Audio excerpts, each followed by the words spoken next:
ওম শান্তি। আজ 6 মার্চ 2024 প্রাত মুরলি। বাবাজ বলেছেন, মিষ্টি বাচ্চারা, এখন হলো তোমাদের বানপ্রস্থ অবস্থা, কারণ তোমাদের বাণীর ঊর্ধ্বে ঘরে যেতে হবে। সেই জন্য স্মরণে থেকে পবিত্র হও। আজকের প্রশ্ন, উঁচু লক্ষ্যে পৌঁছানোর জন্য কোন বিষয়ে অবশ্যই সতর্ক থাকতে হবে? উত্তর, নিজের চোখ দুটির বিষয়ে সতর্ক থাকো, কারণ এই চোখ হল অত্যন্ত প্রবঞ্চক, যা ধোঁকা দেয়। ক্রিমিনাল চোখ অত্যন্ত ক্ষতি করে। সেই জন্য যতখানি সম্ভব ততখানি নিজেকে আত্মা মনে করে বাবাকে স্মরণ করো। ভাইয়ের প্রতি ভাইয়ের দৃষ্টি যেমন হয় সেই অভ্যাস করো। সকাল সকাল উঠে একান্তে বসে নিজের সঙ্গে কথা বলো। ভগবানের হুকুম হল, মিষ্টি বাচ্চারা, মহাশত্রু কাম বিকারের থেকে সাবধানে থাকো। ওম শান্তি। মিষ্টি মিষ্টি আত্মারূপী বাচ্চারা, এ তো বুঝে গেছে, কারণ এখানে বোধ সম্পন্নরাই আসতে পারে। এখানে কোনো মানুষ পড়ায় না, এখানে তো ভগবান পড়ান। ভগবানেরও পরিচয় চাই। নাম কত বড় ভগবান, আর তারপর বলে নাম রূপের ঊর্ধ্বে। এখন বাস্তবে হল পৃথক। এত ছোট বিন্দু বলাও হয়ে থাকে আত্মা হল স্টার। যেমন ওই নক্ষত্ররা ছোট তো নয়, সেই আত্মারূপী স্টার তো প্রকৃতই ছোট। বাবা হলেন বিন্দু। বাবা হলেন সদা পবিত্র। ওনার মহিমাও আছে, জ্ঞানের সাগর, শান্তির সাগর। এতে বিভ্রান্ত হওয়ার কোনো কথা নেই। মুখ্য কথা হল পবিত্র হওয়া। বিকারের জন্যই ঝগড়া হয়, পবিত্র হওয়ার জন্য পতিত পাবনকে ডাকে। তাহলে অবশ্যই পবিত্র হতে হবে, তাই না? এতে বিভ্রান্ত হবে না। যা কিছু পাস্ট হয়ে গেছে, বিঘ্ন ইত্যাদি পড়েছে, এ নূতন কথা নয়। অবলাদের উপর অত্যাচার হতেই হবে।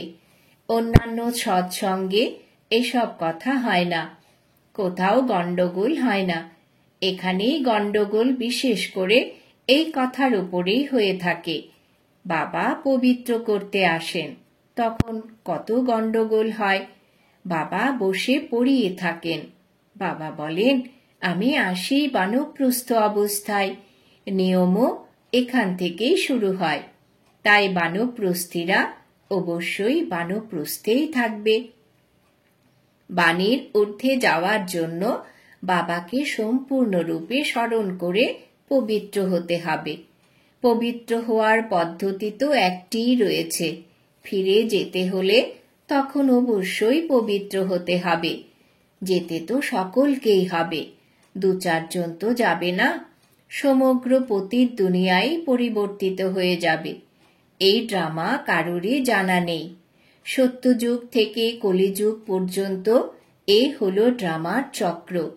বাবা বলেন, নিজেকে আত্মা মনে করে বাবাকে স্মরণ করতে হবে, আর পবিত্র অবশ্যই হতে হবে।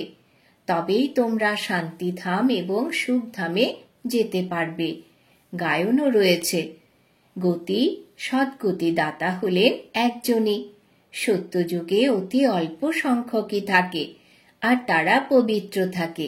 কলিযুগে হল অনেক ধর্ম, আর অপবিত্র হয়ে পড়ে। এ হলো সহজ কথা। আর বাবা প্রথমেই বলে দেন, বাবা তো জানেন যে গণ্ডগোল অবশ্যই হবে। না জানলে তাহলে কেন যুক্তিগুলো রচনা করেছেন যে চিঠি নিয়ে এসো, যে আমাদের জ্ঞান অমৃত পান করতে যেতে হবে। জানে যে এই ঝগড়া হওয়ায় ড্রামায় নির্ধারিত হয়ে রয়েছে। এই ভবিতব্যকে কেউ এড়িয়ে যেতে পারে না।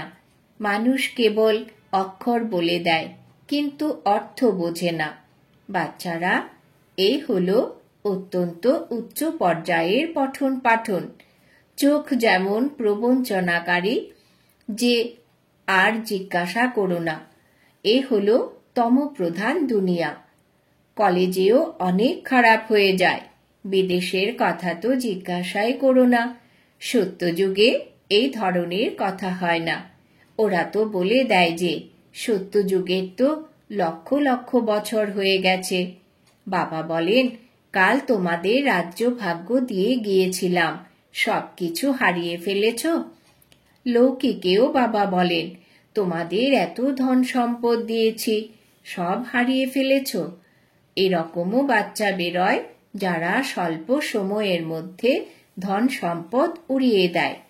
অসীম জগতের বাবাও বলেন, আমি তোমাদেরকে কত ধন সম্পদ দিয়ে গিয়েছিলাম, তোমাদের কত সুযোগ্য করে বিশ্বের মালিক বানিয়েছিলাম। এখন ড্রামা অনুসারে তোমাদের কি হাল হয়ে গেছে। তোমরা আমার সেই বাচ্চাই তো, তাই না? তোমরা কত ধনবান ছিলে। এ হলো অসীম জগতের কথা, যা তোমরা বুঝিয়ে থাকো। একটি কাহিনী আছে যে রোজ বলতো, সিংহ এসেছে, সিংহ এসেছে, কিন্তু সিংহ আসতো না। একদিন সত্যি করেই সিংহ এসে পড়ে। তোমরাও বলো, মৃত্যু এলো কি এলো? তখন বলে যে এরা রোজ বলে বিনাশ তো হয় না। এখন তোমরা জানো যে একদিন বিনাশ অবশ্যই হবে। তারই আবার কাহিনী তৈরি করে দিয়েছে। অসীম জগতের বাবা বলেন, ওদের দোষ নেই, কল্প পূর্বেও হয়েছিল। এই হলো 5000 বছরের কথা। বাবা তো অনেকবার বলেছেন। সেও তোমরা লিখতে থাকো যে 5000 বছর পূর্বেও অবিকল এই রকম মিউজিয়াম খুলেছিল ভারতে দেবী দেবতা ধর্ম স্থাপন করার জন্য। একদম ক্লিয়ার করে লেখো, তবেই এসে বুঝবে বাবা এসেছেন। বাবার উত্তরাধিকার হলোই স্বর্গের বাদশাহী। ভারতে স্বর্গ ছিল। স্বর্গ প্রথমে নতুন দুনিয়ায় নতুন ভারত হেভেন ছিল। হেভেন তারপর হলো হেল। এ হলো অতি বৃহৎ অসীম জগতের ড্রামা। এখানে সকল পার্টধারীরা রয়েছে। 84 জন্মের পার্ট প্লে করে এখন পুনরায় আমরা ফিরে যাই। প্রথমে আমরা মালিক ছিলাম, তারপর কাঙাল হয়েছি। এখন পুনরায় বাবার মতে চলে মালিক হয়ে যাই। তোমরা জানো যে আমরা শ্রীমত অনুসারে প্রতিকল্পে ভারতকে স্বর্গে পরিণত করি। পবিত্র অবশ্যই হতে হবে। পবিত্র হওয়ার কারণেই অত্যাচার হয়ে থাকে। বাবা বাচ্চাদের বোঝান তো অনেক কিছু, তারপর বাইরে যাওয়ার পরে অবোধ হয়ে পড়ে। আশ্চর্য হয়ে শোনে, বলে জ্ঞান প্রদান করে, ও আমার মায়া। পুনরায় তেমন তেমনই হয়ে যায়, আরোই খারাপ হয়ে পড়ে। কাম বিকারে আবদ্ধ হয় আর পতন ঘটে। শিব বাবা এই সময় ভারতকে শিবালয় পরিণত করে থাকেন। তাহলে বাচ্চাদেরও পুরুষার্থ করা উচিত। অসীম জগতের এই বাবা হলেন অতি মিষ্টি মধুর পিতা। যদি সকলেই জেনে যায় তাহলে অনেকেই চলে আসবে। পড়াশোনা চলতে পারবে না। পড়াশোনায় তো নিরিবিলি চাই। সকালে কত শান্তি থাকে। আমরা নিজেকে আত্মা মনে করে বাবাকে স্মরণ করি। স্মরণ ব্যতীত বিকর্ম বিনাশ হবে কিভাবে? এই দুশ্চিন্তা লেগেই রয়েছে। এখন পতিত কাঙাল হয়ে পড়েছে। এরপর পবিত্র রাজ মুকুটধারী হবে কিভাবে? বাবা তো একদম সহজ কথা বুঝিয়ে থাকেন। গোলমাল তো হবে, ভয় পাওয়ার কোনো কথা নেই। বাবা হলেন একদম সাধারণ। পোশাক আদি সব সেরকমই রয়েছে, কোনো পার্থক্য নেই। সন্ন্যাসীরা তো তবুও ঘর পরিবার ত্যাগ করে গেরুয়া বসন পরে নেয়। এনার তো সেই একই পোশাক, কেবল বাবা প্রবেশ করেছেন, আর কোনো পার্থক্য নেই। যেমন ভাবে বাবা বাচ্চাদেরকে ভালোবেসে দেখাশোনা করেন, পালন পোষণ করেন, সেই রকম ভাবেই তিনিও করেন। অহংকারের কোনো কথাই নেই। একদম সাধারণভাবে চলেন। কেবল থাকার জন্য ঘর বাড়ি তো নির্মাণ করতেই হবে, সেও সাধারণ, তোমাদের তো অসীম জগতের বাবা পড়ান। বাবা হলেন চুম্বক। কম কিসের? কন্যারা পবিত্র হয়, তখন অতি সুখ প্রাপ্ত হয়। ওরা তো বলে কোনো শক্তি রয়েছে, কিন্তু শক্তি কাকে বলে সেও বোঝে না। সর্বশক্তিমান বাবা রয়েছে, তিনি সকলকে এমন ভাবে তৈরি করেন। কিন্তু সকলেই তো একই রকম হতে পারে না, তাহলে তো ফিচার্সও একই রকমের হয়ে যাবে, পদমর্যাদাও একই হয়ে যাবে। এই ড্রামা তো নির্ধারণ করাই রয়েছে। 84 জন্মে তোমাদের সেই 84টি ফিচার্স প্রাপ্ত হয়, যা পূর্বকল্পে প্রাপ্ত হয়েছিল সেই চেহারাই প্রাপ্ত হতে থাকবে। এতে কোনো হেরফের হতে পারে না। কত বোঝার এবং ধারণ করার মতো কথা। শান্তি এখন তো হতে পারে না, পরস্পর লড়াই করতে থাকে। মৃত্যু তো শিওরে দাঁড়িয়ে রয়েছে ড্রামা অনুসারে। অদ্বিতীয় আদি সনাতন দেবী দেবতা ধর্মের স্থাপনা আর বাকি ধর্মগুলির বিনাশ হবে। অ্যাটমিক বোমা নির্মাণ করতে থাকে, ন্যাচারাল ক্যালামিটিজও হবে, বড় বড় পাথর পড়বে, যার ফলে সমস্ত ঘরবাড়ি ইত্যাদি ভেঙে পড়বে।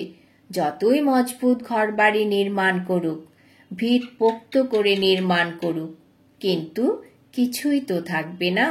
ওরা মনে করে ভূমিকম্পও পড়তে পারে না, কিন্তু বলে যে যতই করো, শততলা বিশিষ্ট ঘরবাড়ি নির্মাণ করো, কিন্তু বিনাশ তো অবশ্যই হবে। এসব কিছুই থাকবে না। বাচ্চারা, তোমরা এখানে এসেছো স্বর্গের উত্তরাধিকার পাওয়ার জন্য। বিদেশে দেখো কি অবস্থা হয়ে রয়েছে। একে রাবণের মিথ্যা আড়ম্বর বলা হয়। মায়া বলে আমিও কম নই। ওখানে তো তোমাদের হীরে জহরতের মহল থাকে, সমস্ত জিনিস সোনার হবে। ওখানে তো দোতলা তিনতলা ঘরবাড়ি তৈরির প্রয়োজনই নেই, জমির জন্যেও খরচা লাগে না, সব কিছুই মজুদ থাকে। তাহলে বাচ্চাদের অত্যন্ত পুরুষার্থ করা উচিত। সকলকে সমাচার দিতে হবে। ভালো ভালো বাচ্চারা পান্ডা হয়ে আসে রিফ্রেশ হওয়ার জন্য। এও ড্রামায় নির্ধারিত হয়ে রয়েছে, তবুও আসবে। এত সব এসেছে, জানা নেই যে এদের সকলকে পুনরায় দেখব কিনা, এরা সকলে দাঁড়াতে পারবে কিনা। এসেছে তো অগণিত, তারপর আশ্চর্যজনকভাবে পালিয়ে গেছে। লেখে যে বাবা আমি পড়ে গেছি, আর উপার্জিত কামাই নষ্ট করে দিয়েছে, তারপর এতখানি উঁচুতে চড়তে পারে না। এ হলো সব থেকে বড় অবজ্ঞা। ওরা অর্ডিন্যান্স বের করে, অমুক টাইমে কেউ বাইরে বেরোবে না, না হলে শুট করে দেব। বাবাও বলেন বিকারে গেলে তখন শুট হয়ে যাবে। ভগবানের হুকুম রয়েছে, তাই না? সতর্ক থাকা। আজকাল গ্যাস ইত্যাদি এরকম জিনিস বেরিয়েছে যে মানুষ বসে বসে তৎক্ষণাৎ শেষ হয়ে যাবে। এই সব কিছু ড্রামায় নির্ধারিত রয়েছে, কারণ পরবর্তী সময়ে হসপিটাল ইত্যাদি থাকবে না। আত্মা ঝট করে এক শরীর ত্যাগ করে দ্বিতীয় ধারণ করে, দুঃখ ক্লেশ ইত্যাদি সব কিছু থেকে মুক্ত হয়ে যায়। ওখানে ক্লেশ ইত্যাদি থাকে না। আত্মা হলো স্বতন্ত্র। যে সময়ে আয়ু সম্পূর্ণ হয়ে যায় তখন শরীর ত্যাগ করে। ওখানে কাল থাকে না, রাবণ থাকে না, তাহলে কাল সেখানে কিভাবে আসবে? এ হলো রাবণের দূত, ভগবানের নয়। ভগবানের বাচ্চারা তো অত্যন্ত প্রেমময় হয়। বাবা কখনো বাচ্চাদের দুঃখ সহ্য করতে পারেন না। ড্রামা অনুসারে তোমরা কল্পের 3 ভাগ সুখ পাও। বাবা যে এত সুখ দেন, তাহলে ওনার শ্রীমত অনুসারে চলা উচিত। এ হলো অন্তিম জন্ম। বাবা বলেন গৃহস্থী জীবনে থেকে অন্তিম জন্মে পবিত্র হতে হবে। বাবার স্মরণের মাধ্যমেই বিকর্ম বিনাশ হবে। জন্ম জন্মান্তরের পাপ মাথার উপরে রয়েছে। তমপ্রধান থেকে শতপ্রধান অবশ্যই হতে হবে। বাবা হলেন সর্বশক্তিমান অথরিটি। যারা এই শাস্ত্রাদি পড়ে তাদেরকে অথরিটি বলা হয়। এখন বাবা বলেন, আমি হলাম সব কিছুরই অথরিটি। আমি এই ব্রহ্মার দ্বারা সর্বশাস্ত্রের সার কথা এসে শোনাই। নিজেকে আত্মা মনে করে আমায় স্মরণ করো, তবেই পাপ বিনাশ হবে। কেবল জলে স্নান করলে পবিত্র কিভাবে হবে? কোথাও এক আঁজলা জল অর্থাৎ সামান্য জল থাকলে সেখানে তাকেও তীর্থ মনে করে ঝটপট স্নান করবে। একেই বলা হয় তমপ্রধান নিশ্চয়। তোমাদের এ হল শতপ্রধান নিশ্চয়। বাবা বোঝান, এতে ভয়ের কোনো কথা নেই। আচ্ছা, মিষ্টি মিষ্টি হারানিধি বাচ্চাদের প্রতি মাতা পিতা বাপ দাদার স্মরণের স্নেহ সুমন আর সুপ্রভাত। আত্মাদের পিতা তার আত্মারূপী বাচ্চাদেরকে জানাচ্ছেন নমস্কার। আমরা আত্মারূপী বাচ্চারা আমাদের মাতা পিতা বাপ দাদাকে জানাই স্মরণের স্নেহ সুমন সুপ্রভাত নমস্কার। ধারণার জন্য মুখ্য সার। 1 নম্বর, পবিত্র হওয়ার জন্য ভগবান যে হুকুম দিয়েছেন কখনো তা অবজ্ঞা করা উচিত নয়। অনেক অনেক সাবধানে থাকতে হবে। বাপ দাদা দুজনের লালন পালনের রিটার্নে পবিত্র হয়ে দেখাতে হবে। 2 নম্বর, ড্রামার ভবিতব্য অটলভাবে নির্ধারিত হয়ে রয়েছে। তাকে জেনে সদা নিশ্চিন্ত হয়ে থাকতে হবে। বিনাশের পূর্বে সকলের কাছে বাবার পায়গাম পৌঁছে দিতে হবে। বরদান। বাবা আজ বরদান দিয়েছেন, জ্ঞান অমৃতের দ্বারা তৃষ্ণার্ত আত্মাদের তৃষ্ণা নিবারণ করে তৃপ্ত করা মহান পুণ্য আত্মা ভব। জ্ঞান অমৃতের দ্বারা তৃষ্ণার্ত আত্মাদের তৃষ্ণা নিবারণ করে তৃপ্ত করা মহান পুণ্য আত্মা ভব। ব্যাখ্যা, কোনো তৃষ্ণার্তের তৃষ্ণা নিবারণ করা এ হল মহান পুণ্য। যেমন জল না পেলে তৃষ্ণায় ছটফট করতে থাকে, তেমনি জ্ঞান অমৃত না পেয়ে আত্মারা দুঃখ অশান্তিতে ছটফট করছে। সেই জন্য তাদেরকে জ্ঞান অমৃত দিয়ে তৃষ্ণা নিবারণকারী হও। যেভাবে ভোজন করার জন্য অবসর বের করে নাও, কারণ আবশ্যকতা রয়েছে, সেইভাবেই এই পুণ্য কর্ম করাও আবশ্যক। সেই জন্য এই চান্স নিতে হবে, সময় বের করতে হবে, তবেই বলা হবে মহান পুণ্য আত্মা। স্লোগান, অতীতে বিন্দু লাগিয়ে সাহসের সাথে এগিয়ে চলো, তবেই বাবার সহযোগ প্রাপ্ত হতে থাকবে। অতীতে বিন্দু লাগিয়ে সাহসের সাথে এগিয়ে চলো, তবেই বাবার সহযোগ প্রাপ্ত হতে থাকবে। আজকের সমান আমি মহান পুণ্য আত্মা। ওম শান্তি।